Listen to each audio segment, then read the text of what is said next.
धारावी झोपडपट्टी पुनर्विकास प्रकल्पाची जमीन महाराष्ट्र सरकारच्या विभागांकडे हस्तांतरित केली जाणार। वर्षा गायकवाड यांच्या आरोपांनंतर सूत्रांची माहिती। 19 जून रोजी शिवसेनेचा 58वा वर्धापन दिन साजरा होणार। वर्धापन दिनाच्या पार्श्वभूमीवर शिंदे गटाकडून मुंबईमध्ये बॅनरबाजी। मुंबईच्या मालाड पश्चिम येथील CWC केंद्रामध्ये ठाकरे गटाचा पदाधिकारी मेळावा।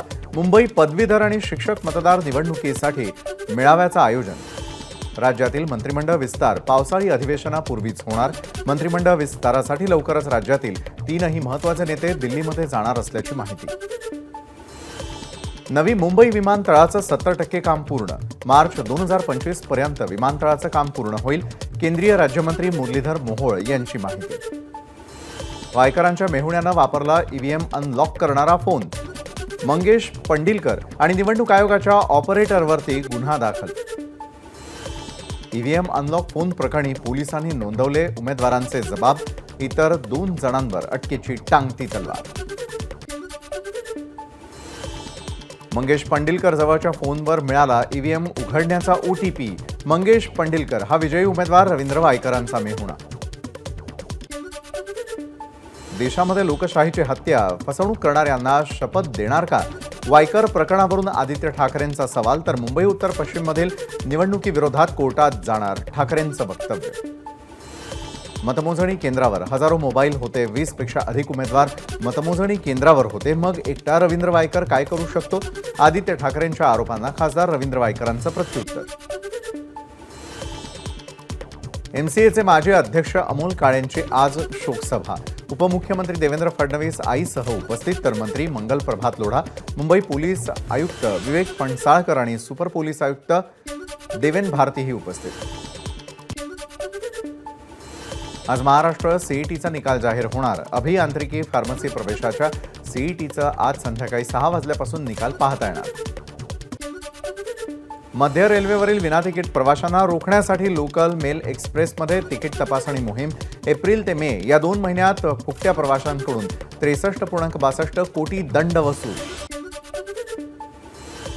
सुट्ट्यांच्या काळामध्ये विशेष रेल्वे गाड्यांमुळे रेल्वेच्या तिजोरीमध्ये भर। 2 महिन्यात 22 कोटींचा महसूल जमा।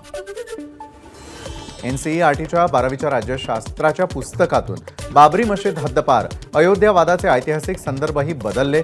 बाबरी मशिदीचा 3 घुमट असलेला ढाचा असा उल्लेख। महागाईनं होरपळणाऱ्या सर्वसामान्य जनतेला स्टेट बँक ऑफ इंडियानं दिला दणका। SBIच्या गृहकर्जामध्ये वाढ, तसंच कर्जदारांना भरावा लागणार अधिकचा EMI। डोंबिवलीतील इंडो अमाइन्स कंपनी प्रशासनावर मानपाडा पोलिसांकडून गुन्हा। सार्वजनिक मालमत्तेचं नुकसान केल्याचा ठपका। डोंबिवलीतील अमुदान कंपनी स्फोटाप्रकरणी कंपनी मालक मलय मेहता आणि त्यांची पत्नी स्नेहा मेहता यांना मुंबई उच्च न्यायालयाकडून जामीन मंजूर। MIDCमधील अमुदान कंपनीमध्ये स्फोट होऊन 19 जणांचा झाला होता मृत्यू। ठाण्यामध्ये अतिधोकादायक इमारतींचा पाणी वीज पुरवठा खंडित। आयुक्तांच्या आदेशानंतर पालिका प्रशासनाची कारवाई सुरू। मुंबई ठाण्यामध्ये पाऊस 5 दिवस सुट्टीवर। 21 जून नंतरच पावसाचा जोर वाढणार, त्यामुळे आता तापमानात पुन्हा वाढ होण्याची शक्यता।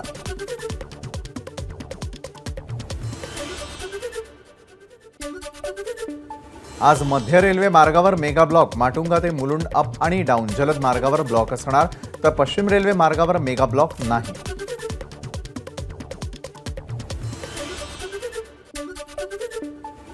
आज हार्बर रेल्वे मार्गावरही मेगा ब्लॉक। सकाळी 11:10 ते दुपारी 4:10 कुर्ला वाशे अप आणि डाऊन मार्गावर घेण्यात आला मेगा ब्लॉक। ABP माझा, उघडा डोळे बघा नीट।